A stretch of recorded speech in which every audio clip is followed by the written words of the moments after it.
बताया जा रहा है कि दुर्लभ संयोग में दुनिया का सबसे बड़ा सांस्कृतिक आयोजन महाकुंभ में हो रहा है। अगर एक कुंभ को, इस सांस्कृतिक आयोजन को व्यक्त करना हो,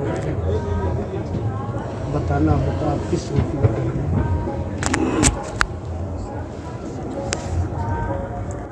दिव्यता का उतारना धरती पर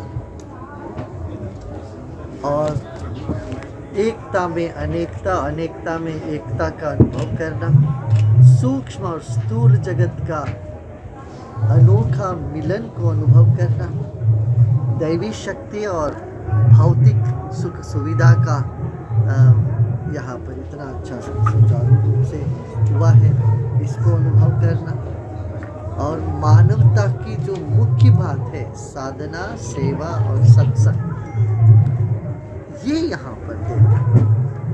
ये बात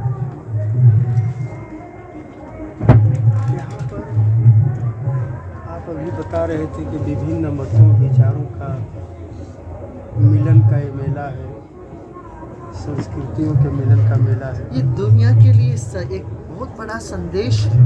दुनिया में धर्म को लेके इतनी जगह पर दंगे हो रहे हैं, फसाद हो रहे हैं, युद्ध हो रहा है, बड़े बड़े देश आपस में लड़ रहे हैं। ये सब उसका मूल है धर्म, और धर्म में पार्थक्य, एक दूसरे अलग अलग धर्म, उन सब को यहाँ से, भारत से ये संदेश जा रहा है कि देखो विभिन्न संप्रदाय है, मतांतर एक साथ अपना आराधना कर सकते हैं। इतने सारे संप्रदाय एक जगह, देखो कितने सारे लाउड स्पीकर से अपना अपना सब भजन गा रहे हैं। कोई किसी पर जाके पत्थर नहीं मारा, ये नहीं कह रहा है तुम मत करो तो मेरे तरह ही करो, ये बात नहीं है। सबका साथ सहयोग, सबका सहमत, और ये जिसको कहते ना सहिष्णुता, ये सहिष्णुता नहीं है, ये प्रेम का संदेश है। अब सहिष्णुता तभी हो सकती है जो हमें पसंद नहीं, जिसको हम पसंद नहीं करते उसको हम सहते हैं। यहाँ सहने की बात नहीं होती, यहाँ आदर की बात है। आदर बहुत बड़ी चीज़ है सहने से। आपने सुना होगा, अभी लोग चर्चा कर रहे थे कि कुछ दिन पहले यहाँ पे एक घटना हो गई थी, मौनी अमावस्या के स्नान पर्व पर पूरे देश में, पूरी दुनिया में बात गई, लेकिन फिर भी लोगों का उत्साह, उरेला, वो आतुरता तनिक भी कम नहीं हुई। कितने सारे अत्याचार के भाव बात भारत में हमारे धर्म को कोई नहीं मिटा सकता। ऐसी हालत किसी और देश में होती है, ऑस्ट्रेलिया में देखिए, वहाँ के लोग कहीं नहीं, स्थानीय लोगों का तो सब समाप्ति हो गया करीब करीब। तो हमारे देश में यदि हम इतने सारे परेशानी के बावजूद भी हम डटे हुए हैं, अपनी आस्था को दर्शाता है। हमारा आस्था, विश्वास छोटी मोटी घटनाओं से मिट नहीं सकता, और इतना बड़ा घटने से भी नहीं मिट सकता। छोटी मोटी घटना तो छोड़िए, ये बहुत बड़ा घटना जो हो चुकी अमावस्या के 3 नदियों के मिलन का ये तट है, संगम है। संगम की महिमा और संगम की शक्ति को किस रूप में देखते हैं? ये संगम बाहर का एक प्रतीक है, ये संगम हमारे भीतर होता है। ज्ञान, भक्ति और कर्म का संगम। ज्ञान तो गंगा जी है, भक्ति यमुना जी है, और ध्यान जो है वो सरस्वती है, कर्म सरस्वती है, इसका संगम। अच्छा, एक सवाल आपसे मैं जानना चाहता हूँ कि ये जो दुर्घटना हुई, यहाँ हादसा हुआ, इतना बड़ा हादसा हुआ, कुछ लोग बताते हैं कि बहुत ढेर सारे लोग इसमें हताहत हुए। आप हमेशा शांति का, मानवता का संदेश देते हैं। दुनिया आधी से अधिक दुनिया युद्ध में लड़ रही है, जूझ रही है, तो इस घटना के लिए आप एक क्षण के लिए माना जाए तो किसको जिम्मेदार मानेंगे? और जिम्मेदार मानते ही, अगर आप इतने बड़े धर्माचार्य हैं देश के, सारे लोग जानते हैं कि श्री श्री यहाँ आए हैं प्रयागराज में, तो इनसे उम्मीद है कि कुछ सही बात बोलेंगे।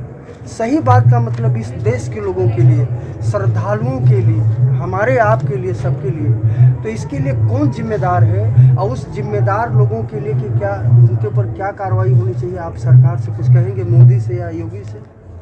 देखिए एक जांच कमेटी बैठी है, वो बताएगी कौन जिम्मेदार। मगर मैं ये आघात लोगों के लिए मैं ये कहूँगा आपके साथ कि पूरा देश के जो जनता आपके साथ इस वक्त खड़ा है, हर व्यक्ति आपके संवेदनाओं को समझते हैं। आपका जो दर्द है वो हमारा दर्द है। हम आपके साथ हैं और आपके लिए हम प्रार्थना करेंगे कि आप इस दुख से आप बाहर आ पाए यहाँ और आपके मन को शांति मिले और आप जीवन में और आगे चल पाएँ। आपके प्रियजनों के लिए भी हम प्रार्थना करेंगे। हम समझते हैं आपके गृह में बहुत बड़ा आघात हुआ है, आपके प्रियजनों को आपने खोया है यहाँ पर, इसके लिए हमें बहुत पीड़ा है। और मैं कहता हूँ देश के हर व्यक्ति के भीतर ये बात है, इससे एक सीख भी मिला है और हम सबका ये अपील भी है, सब लोग ये मत आग्रह करें संगम में ही जाके स्नान करें, जहाँ पर भी मिले घाट में हर जगह पे आप स्नान कर सकते हैं। अभी सब संतों ने एक साथ मिलकर उस दिन का जो अमृत स्नान को टाल दिया था, बदल दिया था। फिर लोगों की जो आवाहन से फिर शाम को वो स्नान संपन्न हुआ। अब कल भी शाही स्नान अमृत स्नान होने वाला है।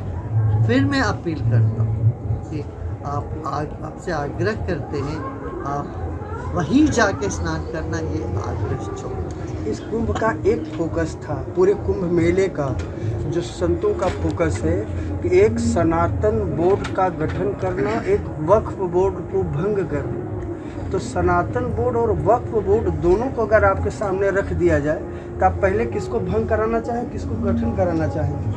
नहीं, देखिए आप जहाँ थे वही धर्म संसद भी बुलाई गई थी, परसों दिन मैंने कवर किया था, इसलिए आपसे मेरा विनम्र निवेदन है कि इसको जरूर आप बताइए। देखिए मैं तो वहाँ गया नहीं, मगर मुझे वहाँ इसका सूचना नहीं है। अमर उजाला जीवांजलि के सारथी की मदद लें और महाकुंभ में स्नान जरूर करें।